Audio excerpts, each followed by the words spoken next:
পাকিস্তান কি বিশ্বকাপ বয়কট করবে? পাকিস্তান কি সারা বিশ্বকে দেখিয়ে দিবে পাকিস্তান বয়কট করলে লাভটা কি? পাকিস্তান বয়কট করলে বাংলাদেশ কিভাবে লাভবান হবে? পাকিস্তান বয়কট করলে বিশ্বকাপ কি পেছাবে, নাকি পাকিস্তান বয়কট করলে আরও দু একটা দল বয়কট করবে? এমন অনেক প্রশ্ন আসতে পারে। যেটাই বলা হোক, যেটাই করা হোক, যারই লাভ হোক যারই ক্ষতি হোক, বাংলাদেশের কোনো লাভ নেই। এটা হচ্ছে একেবারেই মোটা দাগে কথা, যে বাংলাদেশের কোনো লাভ নেই।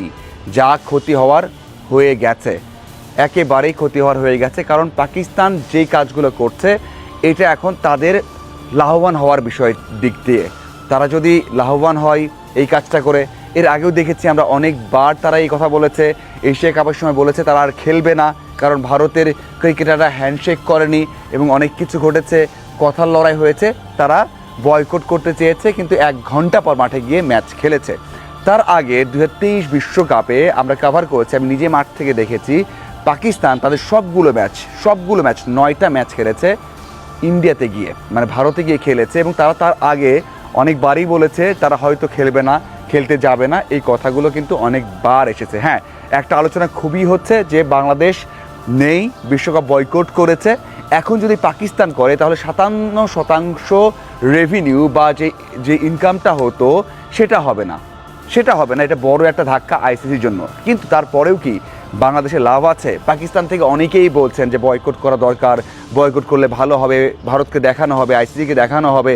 এবং শুধু পাকিস্তান নয়, অনেক দেশ থেকেই ছোট করে হলেও অনেকেই ইঙ্গিত করছেন বা বলছেন যে এটা আসলে কোনোভাবেই বড় একটা ইভেন্টের স্ট্যান্ডার্ড হতে পারে না। কিন্তু লাভটা কি? লাভ কি আছে? একেবারে নেই। পাকিস্তান এর আগেও যে কাজ করেছে এখনও সেই কাজ করছে। ধরুন যদি বয়কট করে, একেবারে বয়কট করলো, যদিও করবে না, আমি 95% শিওর যে করবে না, যদি করে লাভটা কি? লাভ কি বাংলাদেশ আর হবে? বাংলাদেশ বিশ্বকাপ খেলতে পারবে? বাংলাদেশের যেই ক্ষতিটা হওয়ার হয়েছে সেটা কি আর ব্যাক করবে? অথবা ভবিষ্যৎ যে ক্ষতিটা হবে, দেখুন একটা টক শোতে সাবেক সভাপতি ফারুক আহমেদ বলেছেন যে ক্ষতি হবে, ইনিশিয়াল ক্ষতি হবে। জিজ্ঞাসা করা হয়েছিল যে বোর্ডের কেমন ক্ষতি হবে, বাংলাদেশ ক্রিকেটে কেমন ক্ষতি হবে, এড়িয়ে গেছেন। বোর্ডের একজন সিনিয়র পরিচালক তিনি এড়িয়ে গেছেন, শুধু বলেছেন যে ইনিশিয়াল ক্ষতিটা হবে, ভবিষ্যতে বলতে পারেন না বা বলেননি। তাহলে চিন্তা করে দেখুন এটার ইম্প্যাক্টটা কেমন হতে পারে। এটা আমরা জানি, আমরা বুঝি যে ইম্প্যাক্ট চাইলে কি হতে পারে। চাইলে বাংলাদেশ ক্রিকেট সত্যি হতে শেষ হয়ে যেতে পারে যদি অন্য বোর্ড বা আইসিসি চায়। এটা বিসিবি খুব ভালোভাবে জানে এবং ওই প্রশ্নের যে উত্তরটা তিনি দিয়েছেন সেখানে শুনলেই আপনি বুঝতে পারবেন যে এখানে বড় একটা সমস্যা কিন্তু আছে। যাই হোক, এটা একটা বড় বিষয়। অন্যদের পাকিস্তানের লাভটা কি? তারা এই কাজটা করে অবশ্যই তাদের হয়তো রেভিনিউ আর একটু বেশি পেতে পারে, তাদেরকে হয়তো বা আইসিসি ম্যানেজ করার চেষ্টার জন্য কিছু রেভিনিউ শেয়ারিংয়ে কিছু পার্সেন্টেজ বেশি দিতে পারে, এর আগে যেমনটা হয়েছে। সেই জন্য হয়তো তারা এই কাজটা করতে পারে, যে একটু প্রেশার ক্রিয়েট করা, চাপে রাখা। কারণ ওই যে 57% না হলেও যদি 40% হয় দুই দেশকে মিলিয়ে, তাও তো খুব একটা ক্ষতিভোগে পড়বে, আইসিসিতে সমস্যায় পড়বে। তো এই একটা প্রেশার ক্রিয়েট করে শেষ মুহূর্তে যাওয়া, তারা কিন্তু দল ঘোষণা করেছে, প্রিপারেশন নিচ্ছে, অস্ট্রেলিয়ার সাথে ম্যাচ খেলবে, সব কিছু কিন্তু ওয়ার্ল্ড কাপের জন্য। এরপরে ওয়ার্ল্ড কাপ বয়কট করবে? কোনোভাবেই না। করলেও তাদের লাভ নেই, তারাও জানে যে কত বড় ক্ষতি হতে পারে।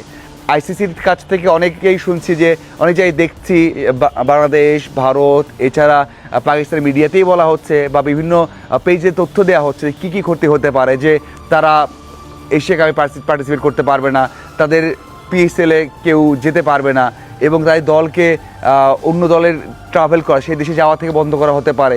অনেক ক্ষতির কথা বলা হচ্ছে, কিন্তু সেই সব বাদ থাক, যদি কোনো কারণে না যায় তাহলেও কিছু না কিছু ইম্প্যাক্ট পড়বে, ক্ষতি হবে।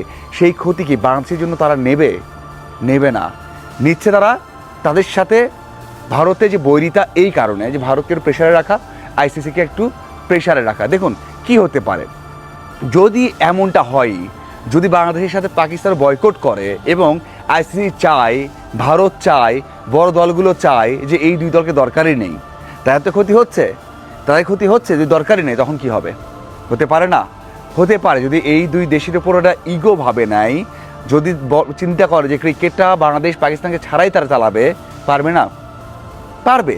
এবং ভারত যদি চায় যে তাদের তো মার্কেটটা বড়, সেখানে এশিয়া কাপ আয়োজন করতে, বাংলাদেশে যে এশিয়া কাপ হওয়ার কথা, বাংলাদেশ পাকিস্তানকে বাদ দিয়ে এশিয়া কাপ আয়োজন করলো, তাহলে কি সেই রেভিনিউ উঠবে না? আপনার কি মনে উঠবে না? সেখানে নেপাল, সেখানে হংকং, সেখানে যাই খেলুক না কেন রেভিনিউ কিন্তু তারা সেম তুলে নিবে, 2টা ম্যাচ বেশি দিয়ে তুলে নিবে। তাদের তো সেই অপশনটা আছে, সেটা খুব ভালোভাবে পাকিস্তান জানে, এই জন্য তারা বয়কটের হুমকি দিলেও তারা বয়কট করবে না। কিন্তু আমরা হয়তো বুঝিনি, আমরা ভারতে যাবো না ঠিক আছে, বাট ওই যে নেগোশিয়েট করার প্রথম থেকে হার্ড লাইনে গিয়েছি, এটা ঠিক হয়নি। আমরা নেগোশিয়েটটা ভালোভাবে করলে হয়তো বা, চারদিক দিয়ে বলা হচ্ছে নেগোশিয়েটটা ভালোভাবে করলে হয়তো বা আমরা যেতে পারতাম শ্রীলঙ্কায়, হয়তো ভালো একটা সমাধান হতে পারতো, হয়তো বিশ্বকাপ না খেললেও ওই ইম্প্যাক্টটা পড়তো না, যেটা এখন পড়ার শঙ্কা আছে, যেটা বিসিবির পরিচালকরাই বলতে সাহস পাচ্ছেন না কী হতে পারে। আমার মনে হয় আমরা যে পথে আছি এর ভয়ে থাকারই কথা। আপনার কি মনে হয় অবশ্যই জানাবেন। ধন্যবাদ সবাইকে।